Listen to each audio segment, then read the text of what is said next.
this position, the sound, hear the frog following the zip. If the probability is 85% or more on a scale of 0 to 100, that it is iron, you don't dig the target. If it's less than that, you won't hear the grunt. But you could look at the meter, by the way, and get some idea. I'm going to do it again. Grunt, grunt. I'm going to do that same thing with the gold nugget. No grunt. And of course you would dig that target. That could be a bird shot. It could be a piece of a shell casing. It could be any other metal but iron. When I say that, I like to qualify it. Anything can make a mistake. No system is perfect. It can make mistakes. But nobody with any detector gives you a better shot at trying to decide whether to dig or not. You can always dig everything. Leave it in the center position. But this gives you a better idea of whether to dig the target or not. One more thing, however, you got a squeeze trigger position, which is the third position.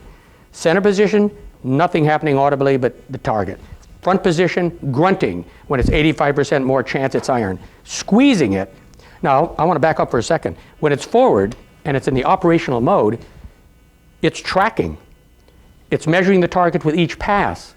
So as you go over the target, you're going to hear the grunt, or you're not going to hear the grunt, but each time you go over it, you get that same piece of information based upon the height from the ground, based upon the angle, but it's forgotten immediately.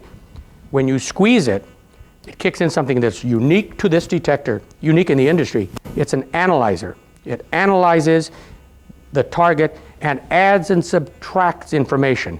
While it's doing that, it's not tracking, so it's not a searching mode, it's a testing mode. But what's happening is both the meter and the audio are trying to make up its mind based upon each pass. Each additional pass adds more information to the microprocessor and tries to give what chance is this going to be iron, what chance it is not iron.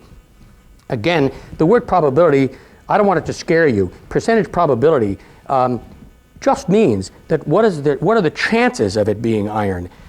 And I have found in practice, in testing this detector, that when I get up to anything below 75%, I am digging. Up to 75%, because what's the other side of the coin? If you think about it, if it's 75% chance it's iron, it's 25% chance it's not iron. Now what are some good odds? Well, by the time you get up to 85%, we figured, and that's when the grunt comes on, that audibly alerts you, that's probably a piece of iron. If you've got a lot of iron in the area, a lot of trash, you might want to ignore those targets. If you're in an area where you haven't had a target in the last 25 minutes, you're happy to hear a piece of iron. So you might as well dig it up and find out. But 75% and down probably is going to be not iron. When it's over the 75%, gets about 85, it's going to grunt on you. Those are the targets you ignore. And you do it in an analytical way. When you squeeze the trigger, it's adding and subtracting information, and you can watch the grunts. You can watch the bar graph grow, and the grunt gets louder. So basically, again, not impervious to mistake. However, there's no other detector that can even make this shot, and it's the best one we've ever had to give you that ability. The display shows battery check when you turn it on, with a blocking across the entire screen showing good battery, and then it diminishes as the battery wears down and then tells you, sorry, the batteries are too weak to use. Now there are two other messages that appear on the display that take the place of the two numbers and the iron probability message, which are there all the time, except for when there's an overload. And the overload can be from a large piece of metal or too much mineral. And I will show you how that works. If we're going to go over a large piece of metal and hear the overload signal, which you can hear, the message is metal too close, lift search coil. So let's do it. Lifted the search coil and the message went away. Now we're going to try overloading with a pan full of black sand, and this is what you would hear for an overload. The same type of sound, but this time the message says bad ground, reduce gain, and you would reduce it. And I'm going to reduce it and watch it go away. The overload went away. So in a nutshell, we have a display which graphically shows you numbers of pieces of information that the microprocessor allows the detector to collect. That information can be used for helping you to decide what to dig, when to dig, and basically how to dig when it comes to this follow the pay streak, follow the black sand. It's an untrodden ground. We don't know what's going to come out of that one. But this has a lot of information here that I have found very useful, and I enjoy using it. However, everything is in there audibly as well as visibly, and take your choice. You can look at it, you can use it, and it'll be to your advantage, or you can just run with your ears the old-fashioned way, but it works as well. The Goldmaster is the latest in a long tradition of American-made excellence from White's Electronics. Headquartered in the heart of the Pacific Northwest, the factory in Sweet Home, Oregon produces a combination of handcrafted perfection and cutting-edge technology, which is one of a kind. For over 50 years, White's Electronics has been building metal detectors from scratch right here in our Sweet Home, Oregon factory. Custom tools are designed and machined in-house by our tool and die makers. Raw materials are used to construct the durable quality products our customers demand. White's uses processes and materials proven over the years to produce a high-quality product that performs where it counts, in the field. Parts and materials are handcrafted in-house and tested every step of the way to assure quality.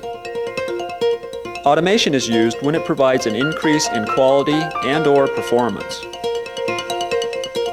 Each and every detector is put through a series of rigorous engineering specification tests to assure it performs to our customers' high standards. As you might expect with a high-quality device, there comes with it a solid warranty. You'll want to learn more about that from your local dealer, but rest assured, once a detector leaves the plant in Sweet Home, it's expected to provide many years of reliable, trouble-free performance. In the event that your detector does fail, contact your dealer. There may be a quick, simple fix. Make sure to check the obvious, such as batteries, and you might want to try your detector in another area just to be sure interference isn't the source of your problem. For the authorized service center nearest you, contact your local dealer. We want to leave you with a few words about the code of conduct while you hunt in various locations. If you're new to this fascinating hobby, common sense will usually keep you on the right track. For example, if you wish to hunt on private property, be sure to get the owner's permission. More often than not, they'll be more than willing, as long as you take care to leave the property as you found it. Close gates behind you as you enter fenced areas, and always pick up trash that you find on or in the ground. If you plan to hunt public property, be sure to check with your local government to make sure it's permissible to metal detect. Now you're ready to do some treasure hunting. To learn more about techniques from the world's best treasure hunters, consult your local dealer. There's many resources available, including books and tapes. Ask your dealer about any accessories you may find helpful. And last but not least, get out there and enjoy your detector. Nothing will make you a better treasure hunter than hunting for treasure.